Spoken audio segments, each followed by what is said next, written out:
భద్రాద్రి కొత్తగూడెం జిల్లా పాల్వంచలోని కేఎల్ఆర్ విద్యా సంస్థలో గణతంత్ర దినోత్సవం సందర్భంగా వినూత్నంగా శకటాల ప్రదర్శన నిర్వహించారు. ఈ శకటాల ప్రదర్శనలో KTPS, Navabharat, NMDC, Singareni open కాస్ట్లు, బీపీఎల్, సీతారామచంద్ర ఆలయంతో పాటు వివిధ వేషధారణలో కేసీఆర్, బోనాలు, తెలంగాణ సంప్రదాయ పండుగల శకటాలు అందరినీ అలరించాయి. ఈ ప్రదర్శనను డీఎస్పీ శ్రీనివాసులు ప్రారంభించారు.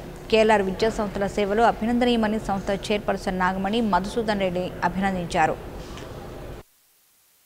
విద్యా సంస్థల వారి 69వ గణతంత్ర దినోత్సవ శుభాకాంక్షలు. ఈ రోజున మేము కేఎల్ఆర్ విద్యా సంస్థల విద్యార్థులందరం కలిసి భద్రాద్రి కొత్తగూడెం జిల్లాలో ఉన్న వివిధ పారిశ్రామిక ప్రదేశాలను, భద్రాచలం టెంపుల్ని, ఆ తర్వాత ప్రాజెక్టులను నమూనా రూపంలో పాల్వంచ పట్టణంలో ప్రదర్శించడం జరిగింది. ఈ రోజున ఖమ్మం జిల్లా నుంచి విడిపోయిన తర్వాత భద్రాద్రి కొత్తగూడెం జిల్లా విస్తీర్ణ ప్రకారం అత్యంత పెద్ద జిల్లాగా, అలాగే పారిశ్రామిక రంగంలో ముందుకు దూసుకుపోతున్న జిల్లాగా పేరొందింది.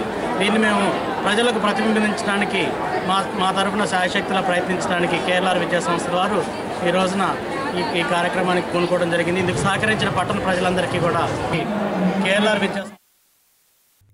For more updates, please subscribe 99 TV Telugu.